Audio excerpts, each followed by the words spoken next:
Est-ce que vous vous posez des questions sur votre travail comme est-ce que je suis toujours à la bonne place ou dans la bonne entreprise ?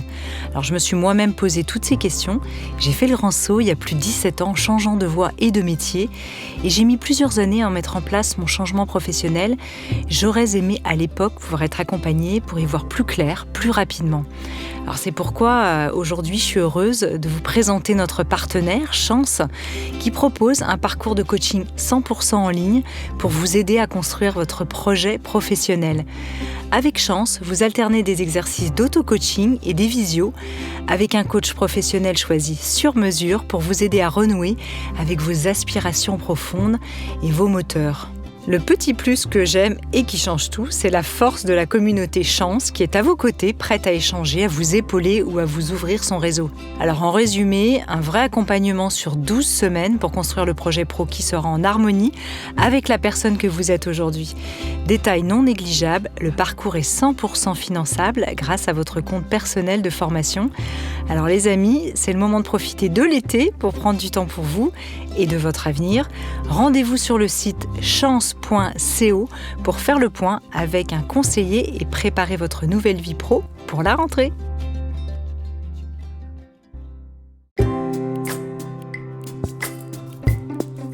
Bienvenue dans le Best-of Métamorphose, une série spéciale qui vous permet de découvrir ou de redécouvrir les épisodes les plus écoutés de Métamorphose.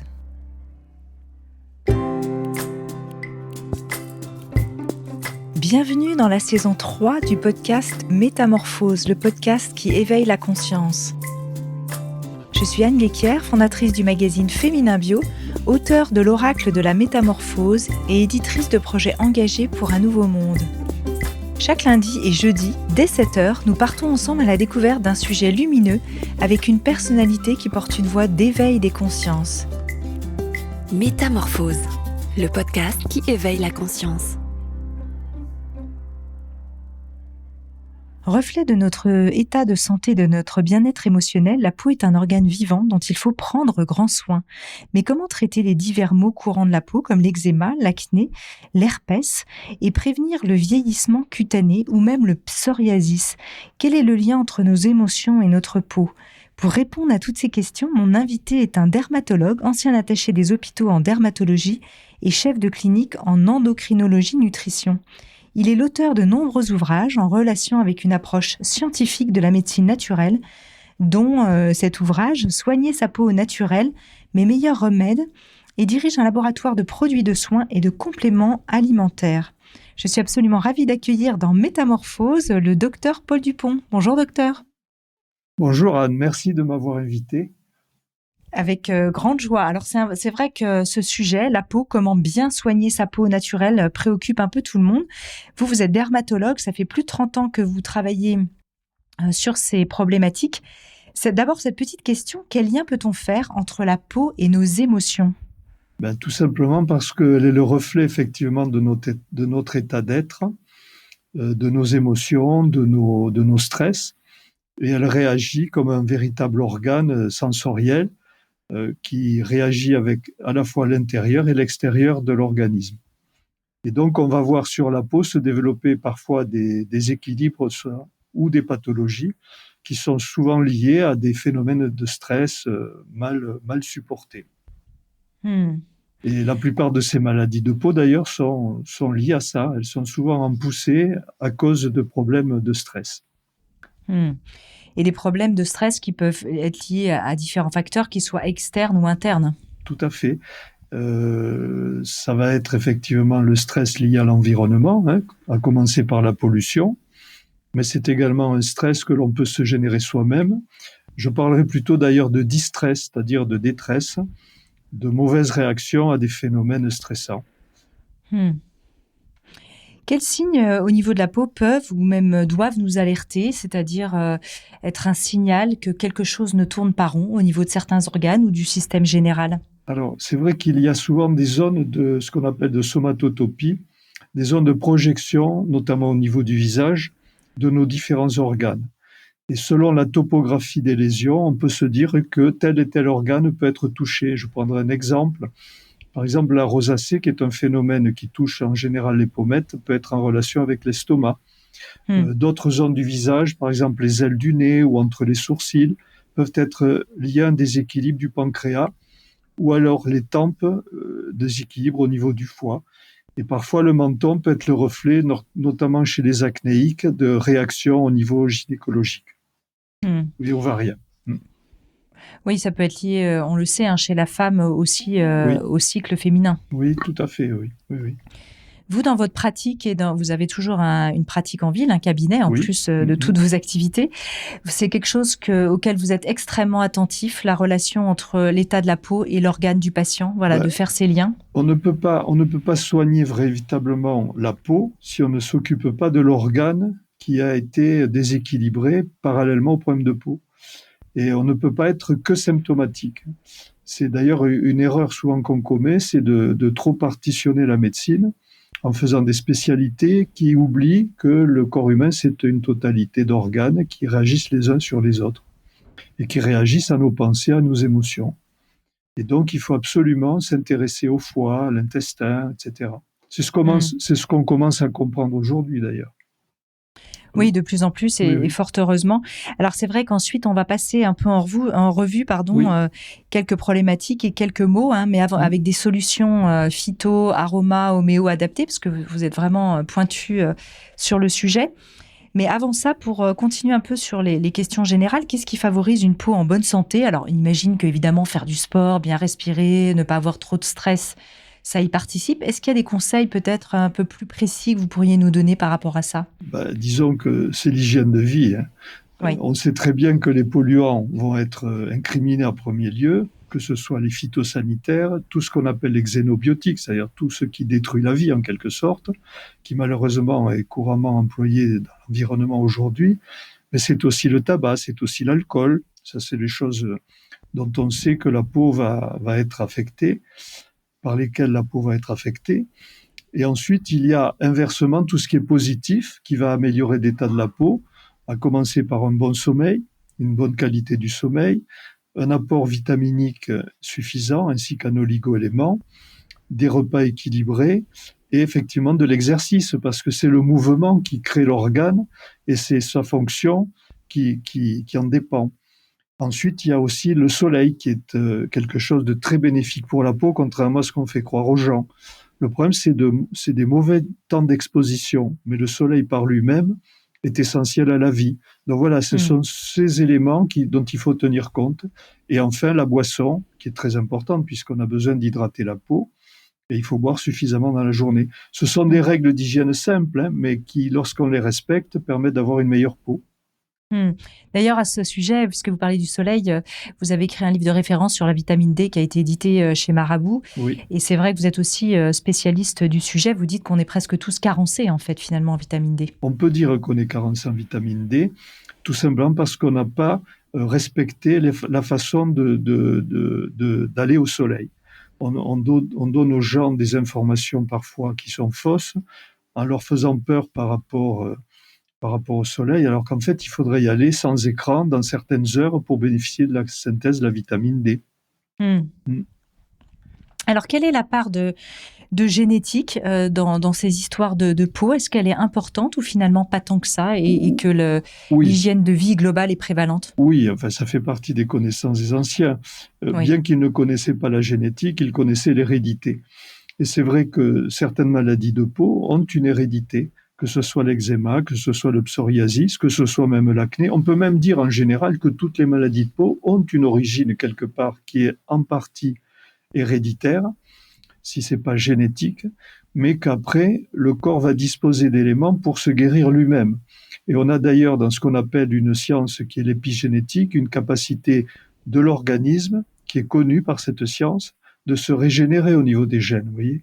Donc on peut porter un gène sans forcément le manifester. Oui, ça c'est toujours la bonne nouvelle, je trouve, de l'épigénétique, c'est qu'il y a ce côté réversible finalement de la chose. Voilà. Rien n'est impossible à la nature. C'est ça. Mhm.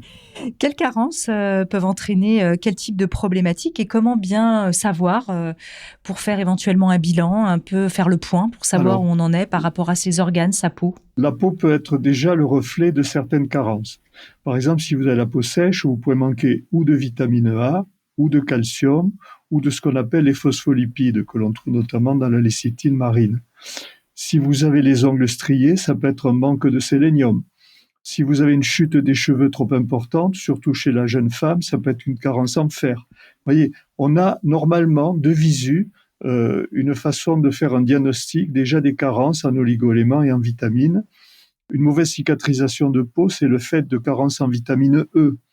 Le fait aussi d'avoir une peau qui va un petit peu s'affiner, qui va avoir tendance à s'oxyder, ça peut être un manque d'antioxydants, etc. Vous voyez, il y a vraiment, au niveau de la peau, euh, un signe peut amener à réfléchir sur une éventuelle carence. Hmm.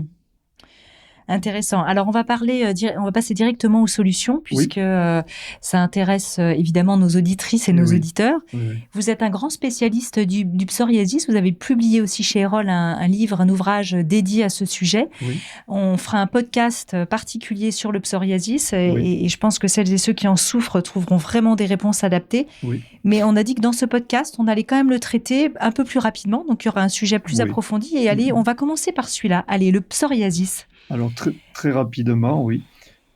On peut expliquer ce qu'est le psoriasis de Oui. ma façon, si vous voulez, de le voir.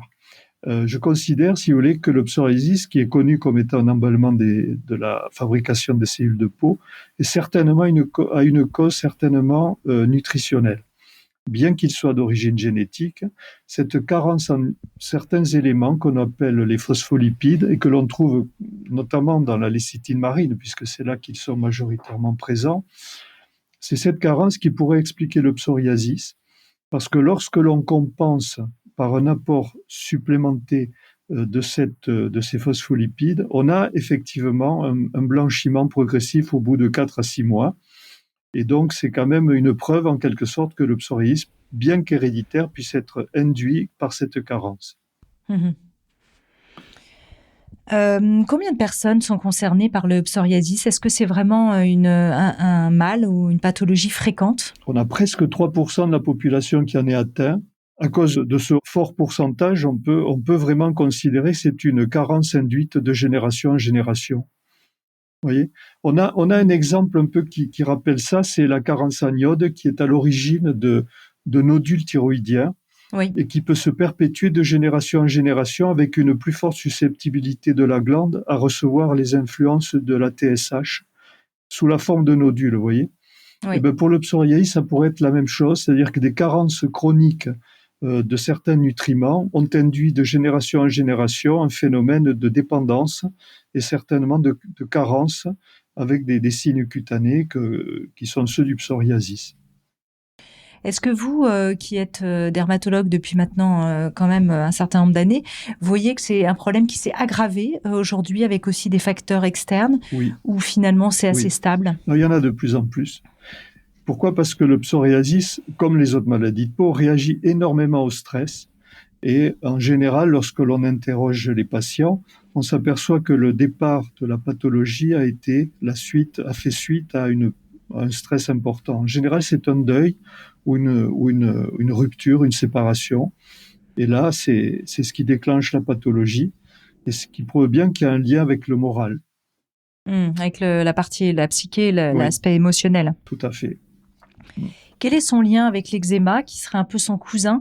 J'ai l'impression que dans l'inconscient collectif, il y a un peu un mélange entre les deux, non? Alors oui, c'est souvent, ça peut être associé d'ailleurs, malheureusement pour les Oui. personnes qui en ont.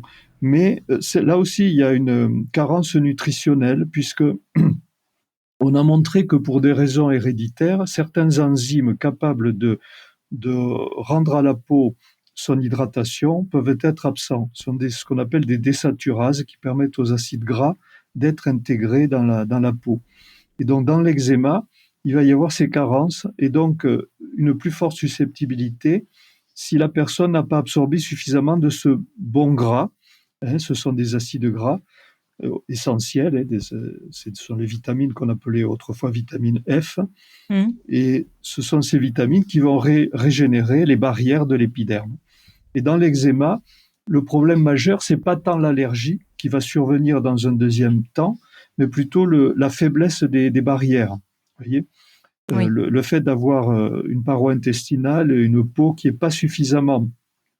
fait pas suffisamment barrière, va provoquer effectivement la traversée des allergènes. C'est ce qui devient plus tard une allergie. Donc là, il y a un travail à faire important aussi sur le microbiote, par exemple. Tout à fait. Et là, parmi les probiotiques les plus intéressants, il y en a un qui s'appelle le Lactobacillus rhamnosus, que les Norvégiens ont découvert comme étant très efficace dans l'eczéma, puisque si on le donne dès la conception, pendant la grossesse et chez le nouveau-né, en général, il n'y a pas d'eczéma, même dans les familles à risque. Bon, après, le fait de le prendre régulièrement peut permettre également de petit à petit faire céder l'eczéma en remettant au niveau de la flore intestinale une flore adaptée qui permet de lutter contre l'allergie. Alors c'est vrai qu'à propos des probiotiques, on entend certains médecins, je pense au docteur Donatini que j'ai reçu dans ce podcast, qui disent un peu comme à l'époque, les antibiotiques c'est pas automatique, et les probiotiques c'est pas automatique, ça doit être vraiment adapté à la flore finalement de chacun. Tout à fait. Oui. Et donc être vraiment, on peut pas les prendre comme ça. C'est mieux de consulter effectivement un praticien de santé quel qu'il soit, qui connaît bien le sujet pour pouvoir avoir une bonne recommandation. C'est ça ?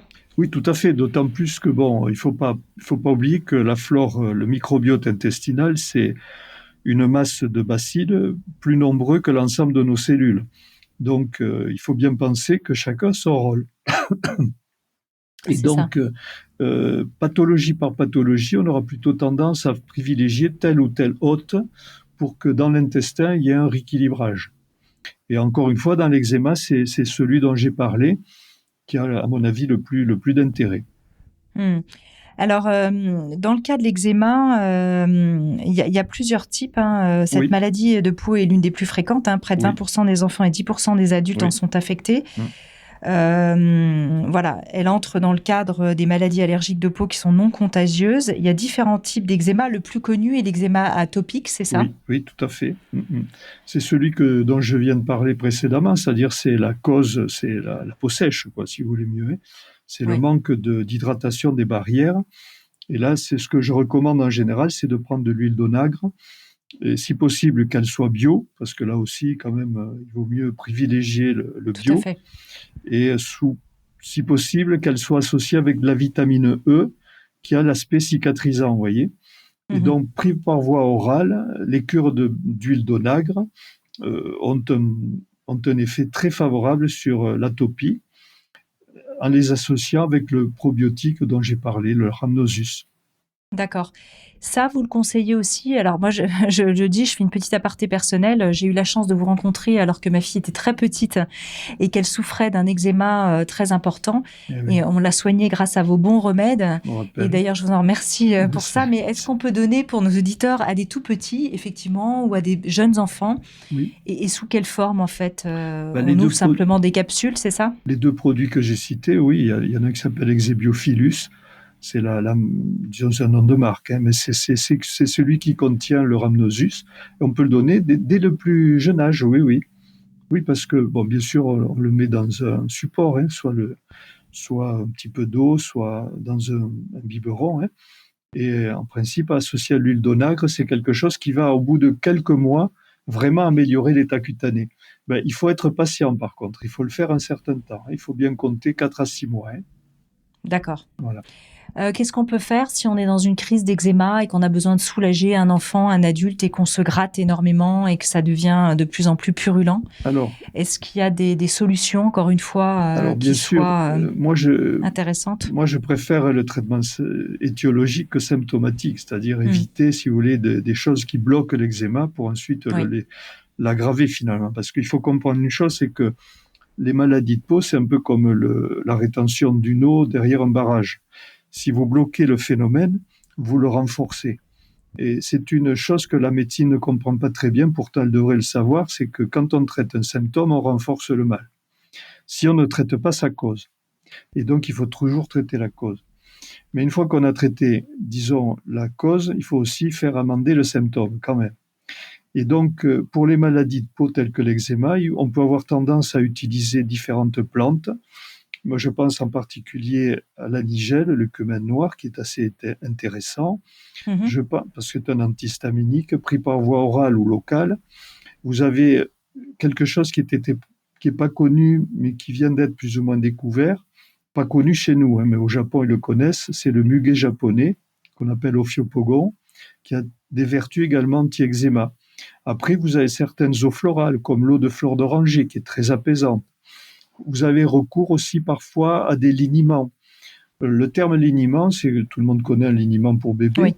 Oui. Ce qui est intéressant, c'est quand quelquefois dedans, on y ajoute des plantes comme la saponaire ou le calendula ou l'échinacea, qui sont des plantes qui vont avoir un effet bénéfique pour l'eczéma. Au point que lorsqu'on le met, on a déjà une sédation. Après, vous avez aussi d'autres ingrédients qui peuvent entrer dans des formulations telles que des sérats. On peut y ajouter de l'huile de cade, en sachant qu'il faut bien sûr que la concentration soit très faible, et ça peut avoir un effet vertueux sur les démangeaisons. Voilà à peu près un tour d'horizon de quelques plantes, mais il y en a bien sûr beaucoup.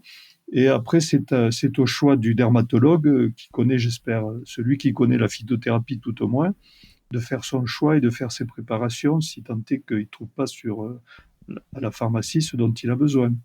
Oui, absolument. Mmh. Alors, est-ce qu'on a fini pour l'eczéma? On a fait à peu près le tour pour vous? Oui, je pense que oui. Il faut bien insister sur un détail par rapport aux enfants, c'est que les enfants qui ont de l'eczéma sont hypersensibles. Ils ont besoin d'être très, très rassurés parce qu'ils doivent être accompagnés dans cette pathologie pour éviter qu'ils n'en fassent en quelque sorte une espèce de chantage au mal, vous voyez. Quand c'est pris à temps, tout va bien. Sinon, l'enfant a vite compris que je me gratte, on s'occupe de moi. Donc, il faut faire attention de rassurer avant qu'ils aient à se gratter, quoi. Voilà.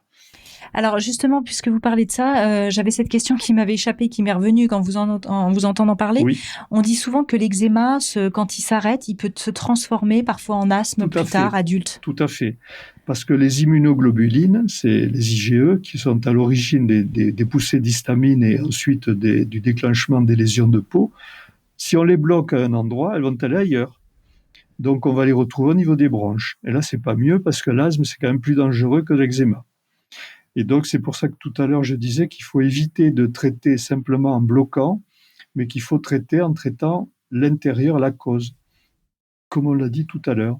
Sinon, effectivement, l'eczéma se transforme en asthme ou en allergie digestive. Et là, quand on est dans des cas d'eczéma qui sont transformés en asthme, qu'est-ce qu'on peut faire pour cet asthme? Alors, il faut toujours repartir sur le traitement de fond, c'est-à-dire l'onagre et les probiotiques que j'ai indiqués. Oui. Et ensuite, effectivement, avoir recours à des traitements symptomatiques pour les voies aériennes. Alors là aussi, il y a des plantes. Vous avez le Grendélia qui est pas mal. Après, beaucoup de plantes qui étaient autrefois utilisées ne l'ont plus été, comme l'éphédra et la pétasite, malheureusement. Mais autrement, on a toujours, comme je le disais, le Grendélia qui est pas mal. La nigelle en goutte aussi. Et on peut aider comme ça avec certaines plantes, oui. Mais malheureusement, l'asthme étant assez grave parfois, là, on a recours quand même automatiquement, s'il faut, à des produits allopathiques classiques, tels que les bêta-stimulants ou parfois, malheureusement, les corticoïdes. Quand je dis malheureusement, c'est qu'on n'a pas pu faire autrement. Voilà. Oui, mais ils peuvent être utiles, évidemment, en cas d'urgence. Dans ces cas-là, il faut faire attention quand même dans la gravité de l'asthme. Oui, tout à fait. Alors, parlons maintenant de l'acné, si vous voulez bien. Dans votre livre, vous dites qu'il y a 5 causes potentielles. Quelles sont-elles? Et peut-être tout simplement les plus courantes. Alors, quelles carences? Ensuite, on verra les carences qui peuvent aussi causer l'acné. Oui, alors l'acné, si vous voulez, c'est quand même avant tout un problème hormonal. Donc, on va avoir un déséquilibre qui peut venir ou des ovaires ou des surrénales, qui peut être un bloc hormonal qui fait qu'il y a trop d'androgènes. Et à ce moment-là, les récepteurs des glandes sébacées vont être trop stimulés et vont provoquer donc la séborrhée qui va ensuite entraîner l'acné. Ça, c'est la cause, disons, que l'on voit le plus fréquemment, contre laquelle on peut agir avec des anti-androgènes végétaux. Ça, c'est la première cause. Va s'associer à ça plusieurs autres causes. Il y a le phénomène alimentaire, c'est-à-dire que tout excès de sucre et de produits laitiers favorise l'acné. Je ne vais pas citer des produits, mais on voit à peu près à quoi on peut faire allusion chez un ado. Ensuite, il y a le foie. Chez un ado qui est très attiré par la junk food en plus, général. C'est ça, qui va manger peut-être des choses à la fois trop grasses, trop sucrées, et qui va, du coup, dès le lendemain, avoir de l'acné. Puisque tout ce qu'on va ingurgiter, ça va à la peau. Il ne faut pas se faire d'illusions. Oui. Le foie va alors intervenir, c'est une des troisièmes causes.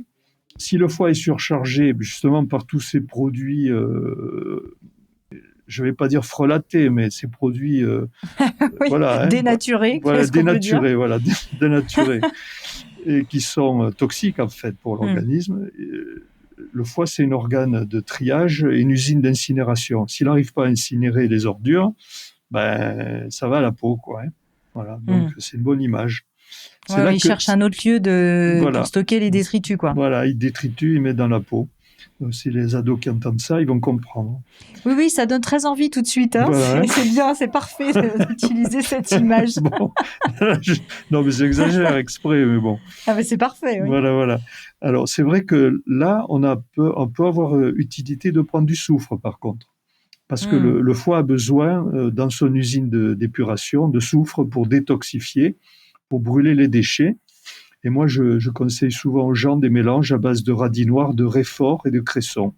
Ce sont des matières qui ont un apport de soufre qui va permettre au foie d'éliminer. C'est pour ça que dans l'acné, ça améliore toujours la séborrhée en l'asséchant un petit peu. Donc ça, c'est un petit peu la troisième cause. Donc là, par exemple, chez un ado, on aurait tout intérêt à lui faire faire de temps en temps des petites cures comme ça, détox du foie. Oui. Pour soulager son acné. Tout à fait, parce que si vous voulez, la bile va être mieux éliminée si elle est un peu plus fluide, si on détoxifie le foie. Donc ça, oui. Ça, c'était plutôt pour l'acné des ados. Sur le foie, on fait une cure de combien de temps à peu près, juste pour finir là-dessus? On fait des cures de 10 jours. 10 jours par mois, oui. Oui. Ok, très bien. Donc il y a l'alimentation, il y a les hormones, il y a le foie. Après, il y a bien sûr le stress. On sait par exemple chez les jeunes qui sont stressés mais un peu déprimés et qui manquent de sommeil, il va y avoir des carences, des déficiences en mélatonine. Et ces carences induites par la déprime, parce que la déprime aggrave la carence et la carence aggrave la déprime. Il va y avoir à ce moment-là peut-être trop d'androgènes parce que la mélatonine, si vous voulez, l'hormone de la glande pinéale, elle va favoriser chez la jeune fille, par exemple, la synthèse de la progestérone. Et le précurseur de la progestérone étant un androgène, c'est-à-dire une hormone masculine, il va y avoir davantage d'acné. Donc il faut toujours traiter aussi un petit peu la déprime. Voilà, ça c'est un autre facteur lié à l'acné. Et on pourrait dire d'ailleurs que les ados qui sont plus dépressifs sont plus sujets à l'acné et vice-versa. Quand on voit qu'un ado a de l'acné, on peut imaginer que c'est un enfant plus fragile aussi. Oui, tout à fait. Et en plus, c'est un cercle vicieux parce que de se voir des boutons fleurir en grande quantité sur le visage, c'est pas très agréable, même s'il y en a peu. Et après, il y a un déséquilibre. Certains en auront beaucoup, ils vont pas se plaindre, et puis il y en a d'autres, ils vont en avoir 2 ou 3 qui se battent en duel, et là, ça va les perturber énormément. Bien sûr, pour la confiance en soi, c'est pas évident quand même. Exactement. Voilà, donc il faut veiller à aider moralement et peut-être par certaines plantes. Il y a le griffonia qui est pas mal. Ça contient, c'est un précurseur des hormones de la pinéale. Et ensuite, comme autre facteur, vous avez bien sûr, ce qu'on savait, c'est les déficiences. Le manque de vitamine A, le manque de zinc, de calcium, de soufre, même de sélénium peuvent être en cause. Et enfin, le manque de fer. Parce que le fer, il intervient à tous les niveaux. Il intervient dans la cicatrisation, dans l'immunité et comme antibactérien en quelque sorte. Et donc, des boutons kystiques au visage qui ressemblent à de l'acné kystique, ça peut être tout simplement des carences en fer. Et en corrigeant la carence, on améliore automatiquement l'acné. Oui, et puis surtout chez les jeunes adolescentes qui sont en plein cycle carencé, au démarrage de leur cycle, effectivement, on peut se dire que là, il y a un lien évident. Oui, tout à fait. Et là, on peut très bien utiliser la spiruline dans ces cas-là. C'est une algue verte qui est vraiment très, très utile pour beaucoup de pathologies. Et elle peut apporter un peu de fer, un peu de B12. de vitamines et d'acides aminés. Ça aide un peu dans l'acné. Tout à l'heure, vous avez cité le zinc, etc., un certain nombre d'autres vitamines. On peut trouver des complexes qui contiennent tout ça ou c'est bien de les prendre un peu séparément et de faire des cures? On pourrait citer une gamme, c'est Oui. la gamme acné zinc. Mhm. Ça porte son nom, acné zinc, voilà. Et dedans, vous avez le zinc avec associé à des plantes qui sont anti-androgènes, la racine d'ortie et le palmier sabal. Et vous avez la même en lotion qui contient le zinc, le soufre, le cuivre, en sachant que sur les boutons d'acné, c'est très efficace. Pourquoi? Parce que le zinc, ça cicatrise, le soufre, ça dégraisse, et le cuivre, ça lutte contre l'inflammation. Donc l'association zinc, cuivre, soufre va avoir automatiquement un effet bénéfique. Mhm. Quel autre type d'acné on peut mentionner, docteur Dupont? En général, c'est l'acné hormonal, donc c'est. Donc là, on est pareil avec ce qu'on a donné comme solution. Je pense, oui, c'est les Parce que 5 causes on n'a pas, majeures. voilà, comme on a parlé beaucoup des ados, on avait l'impression que c'était plutôt des solutions pour les ados, mais finalement, elles vont pour Les toute adultes. personne qui souffre d'acné. Oui. Après, il peut y avoir des lésions qui miment l'acné chez l'adulte. Et là, je vais en fâcher certains, mais ceux qui font un petit peu trop la fête. Oui. Et là, on se retrouve avec des kystes. Ouais. Et là, c'est plus embêtant parce que c'est des kystes qu'on appelle sébacés, c'est-à-dire que le pore, si vous voulez, l'orifice de la glande sébacée a tendance à se boucher. Pourquoi? Parce que la peau est plus épaisse chez l'adulte, hein, et donc un peu plus fournie en kératine. Et donc, une fois que c'est bouché, ça forme une poche avec une coque très dure qui forme ce qu'on appelle un kyste de gras, un kyste graisseux, un kyste sébacé. Et ça, c'est très embêtant parce qu'on ne peut pas les faire résoudre tout seul. Il faut les enlever ou les opérer.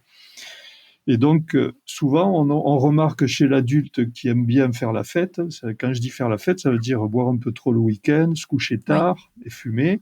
Ben, la semaine qui suit, vous avez des kystes, quoi. Et là, on ne peut pas faire grand-chose tant qu'il y a un peu plus de sagesse. Mais bon. D'accord. Bon, la solution, Ouais. elle est un peu plus radicale, mais plus simple aussi, quelque Voilà. part. Oui. On va dire ça comme ça. Voilà. Alors, passons à un autre problème qui touche là aussi en France 2/3 des moins de 50 ans. J'ai trouvé ce chiffre énorme sur Internet, qui est le fameux herpès labial. Alors, c'est énorme. J'ai vu que dans le monde, ces chiffres étaient à peu près équivalents. 2/3 de la population mondiale, donc c'est énorme. Ça veut dire que ce virus, c'est quand même vraiment répandu. Oui. Comment prévenir les récidives? Quel traitement de fond? Que faire quand il surgit? Évidemment, on a envie de tout savoir, là encore, parce que là aussi, personne n'aime avoir ce fameux bouton de fièvre qui apparaît. Oui. Alors, le bouton de fièvre, il va apparaître dans différentes circonstances, puisque c'est une pathologie un peu particulière, c'est-à-dire que le virus a la capacité d'avoir laissé sa trace dans une cellule, qui fait que lorsqu'il y a une baisse d'immunité, le long de la gaine du nerf, le virus va se propager jusqu'à former un bouquet au niveau de la terminaison des nerfs. Et donc, il survient à peu près toujours au même endroit. Et il va venir chaque fois qu'il y a une baisse d'immunité. Alors la baisse d'immunité, ça va être quoi? Ça va être par exemple l'été, une trop forte exposition au soleil, parce que peu de soleil stimule l'immunité, trop de soleil la fait baisser. Et le reste du temps, c'est chaque fois qu'on est un petit peu dans un état de stress ou qu'on a des carences. Voilà. Donc il faut à la fois compenser les carences et faire attention lorsqu'on se sent stressé, peut-être d'agir en amont avec des plantes qui peuvent avoir un effet antiviral. Alors, qu'est-ce qu'il y a comme plante? Ouais, antivirale ou même relaxante si on se sent un peu stressé. Les deux. Oui. Alors, il y a une plante qui est très très bien pour ça, c'est la camomille. Parfait. La camomille, sous quelle forme alors on apprend? La camomille, si vous voulez, on peut prendre en gélule contenant des nébulisas de plantes, ou sinon la simple tisane. Parce que il faut savoir, la camomille, c'est une plante, moi je qualifie d'extraordinaire. C'est pas une panacée, mais presque. Parce qu'en fait, la camomille, qu'est-ce qu'elle a comme vertu? Elle est antivirale, antiherpétique notamment. Elle est fébrifuge, donc elle fait baisser la fièvre. Elle est digestive, donc après un repas, c'est très bien pour digérer.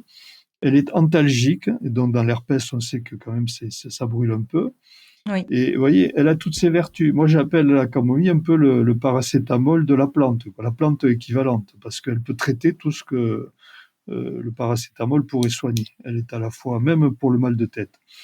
Et donc, plutôt que de prendre ces produits-là, moi, je pense qu'on aurait tendance plus à favoriser la camomille, vous voyez. Mais ça, c'est ma position. Mais d'expérience, je peux vous dire qu'elle marche très bien. Alors oui, justement, la camomille, qu'est-ce qu'on peut faire quand on se sent stressé? On en prend, on Alors, fait une on peut cure faire une tisane, on peut faire des cures de tisane de camomille. On en prend une tasse, 2 ou 3 tasses par jour quand on est en période où on a de l'herpès. Et ensuite, sur les lésions elles-mêmes, on peut mettre certaines huiles essentielles comme le Ravensara.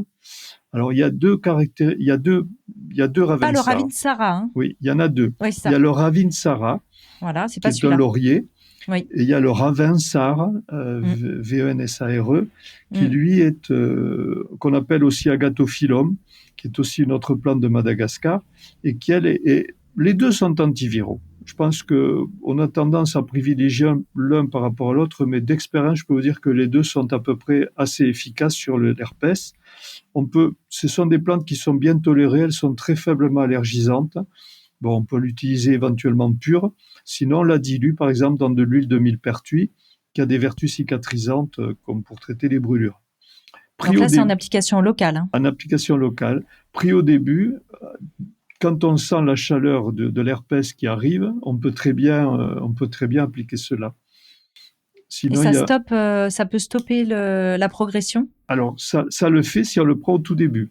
D'accord. Il ne faut pas attendre que l'herpès soit sorti. C'est-à-dire qu'à partir du moment où il y a la vésicule, c'est-à-dire le mot herpès, c'est-à-dire vésicule, à partir du moment où les vésicules sont formées, elles suivent leur cours. C'est-à-dire qu'il va y avoir une petite croûte et des mangeaisons. Mais si on commence à faire le soin local au moment de la sensation de cuisson ou de fatigue, on le sent venir en quelque sorte, là on peut la rayer. Et moi qui prescris l'homéopathie, je conseille pyrogénium en cas de CH. D'accord. Pyrogénium, une dose dès le début. Et c'est tout. Ah, et c'est juste tout. Une dose. C'est d'accord. Tout. Oui. Pour éviter les récidives, on a parlé de la camomille. Est-ce qu'il y a autre chose qu'on peut faire au niveau du terrain? Alors, après, c'est toutes les vitamines qui renforcent l'immunité. Bien à sûr. commencer par la vitamine D. Dans ces cas-là, à moins d'être végan, moi, je préconiserais l'huile de foie de morue, tout simplement. Parce qu'il faut savoir que dans l'histoire, avant les antibiotiques, c'était avec l'huile de foie de morue qu'on soignait les blessures. Elle a des vertus à la fois antivirales et antibactériennes. Et donc, le simple fait de prendre régulièrement des cures d'huile de foie de morue en capsule ou d'huile de foie de flétan, c'est un peu plus concentré, ou les deux, on peut avoir morue flétan dans les mêmes capsules, on a une meilleure immunité. Mais d'ailleurs, dans la période actuelle, ça fait 1 an que j'ai recommandé à mes patients, dès le mois de mars l'année dernière, de faire des cures d'huile de foie de morue. Et ça leur a fait le plus grand bien pour tous ceux qui, malheureusement, ont attrapé la pathologie qu'on connaît. Et le fameux virus. Ils s'en sont bien sortis, parce qu'ils avaient de bonnes immunités. Est-ce que vous le voyez aussi chez les gens qui ne seraient pas véganes, qui mangeraient du foie de morue sous forme, pas de capsules, mais qui achèteraient des boîtes de foie de morue? C'est pas aussi concentré. Disons que l'huile, c'est un concentré de l'huile qu'on a dans le foie, quoi. D'accord. Le foie, à mon avis, ça peut ne pas suffire, à moins d'en manger régulièrement. D'accord. Régulièrement, c'est-à-dire 1 à 2 fois par semaine? Voilà. Non, 1 fois. Si on en mange 1 fois par semaine, ça peut suffire, oui. D'accord, très bien. Oui. Bon, comme ça, c'est clair. Est-ce qu'il y a autre chose? J'ai lu, j'ai entendu, mais j'ai eu beaucoup de mal à trouver cette information, que la déshydratation pouvait aussi faire le lit du déclenchement de l'herpès lié au stress. Est-ce que vous avez des infos, vous, sur ce sujet, ou pas vraiment? Non, ça me dit rien. Non. Ça vous dit rien, non. D'accord. Alors, l'herpès, est-ce qu'on a fini, ou est-ce que vous voyez d'autres choses à ajouter, peut-être? Non. Alors, un dernier sujet, on arrive à la fin de ce podcast, oui. qui intéresse tout le monde, c'est le vieillissement cutané, évidemment. Personne n'a envie d'avoir de rides, ou si on en a, on a envie de les atténuer, voire même de les effacer, comme si on pouvait les photoshopper, même si on sait que c'est pas possible. Est-ce qu'il y a des solutions quand même qui existent, véritables? Parce que c'est sûr que l'industrie de la cosmétique conventionnelle fait ses choux gras de méthodes miracles. On sait très bien que ça n'existe pas aujourd'hui. Est-ce qu'il y a quand même des choses qui marchent véritablement, docteur Dupont? Déjà, il faut se dire une chose, ça dépend ce qu'on veut. Il y a 2 choses, il y a le vieillissement naturel et il y a le vieillissement pathologique.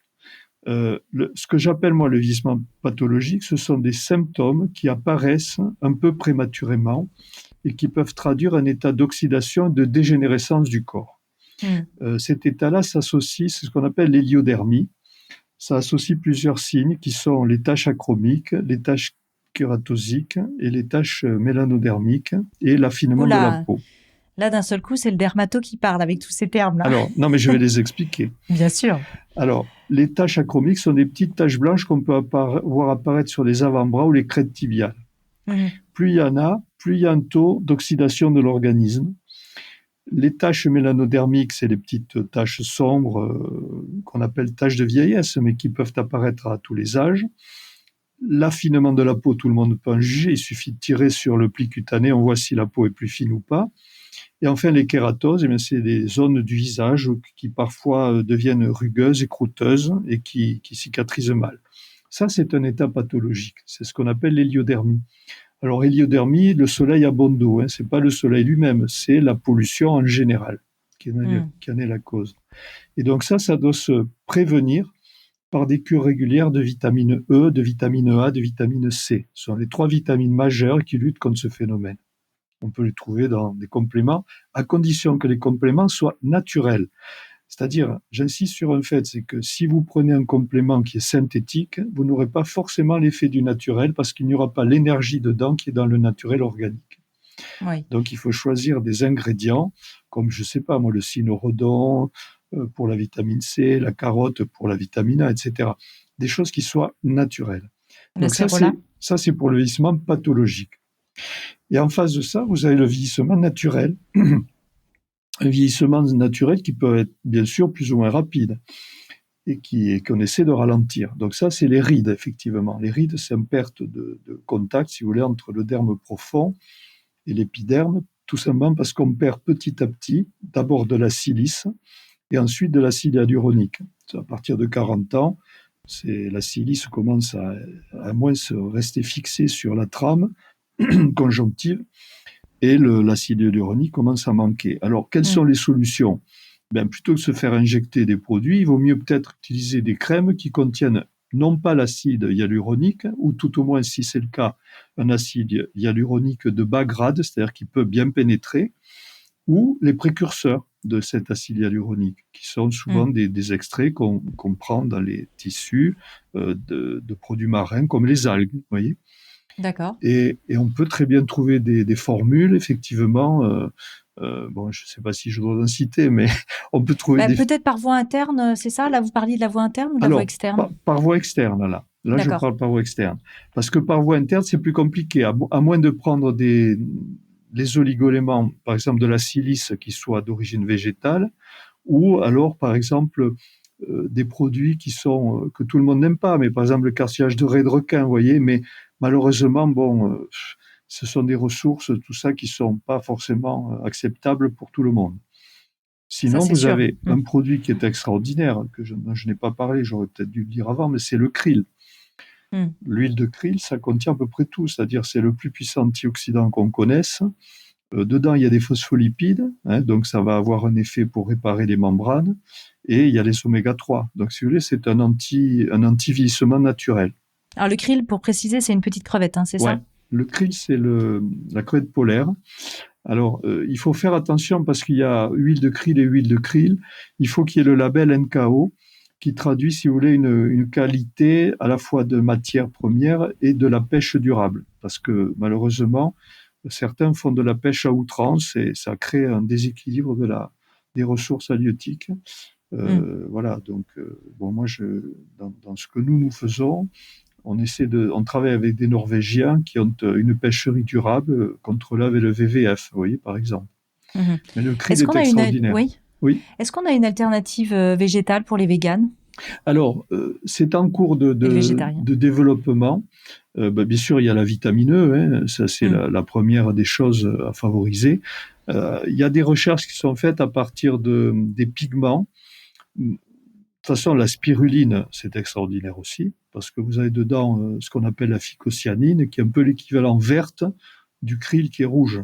Vous voyez ? Et donc, une bonne spiruline bien concentrée, elle va apporter un apport important de phycocyanine, qui est excellent comme anti-vieillissement également. D'accord. Quand vous dites spiruline, on pense à d'autres algues comme la clamate, par exemple, c'est bien aussi. Vous avez plusieurs algues, vous avez la clamate, vous avez la chlorelle aussi, mais qui est plutôt, elle, une détoxifiante. Oui. Et voilà, la clamate est très bien aussi, oui. Mais toujours essayer de trouver du bio parce que ces algues-là, quand même, concentrent un peu tout.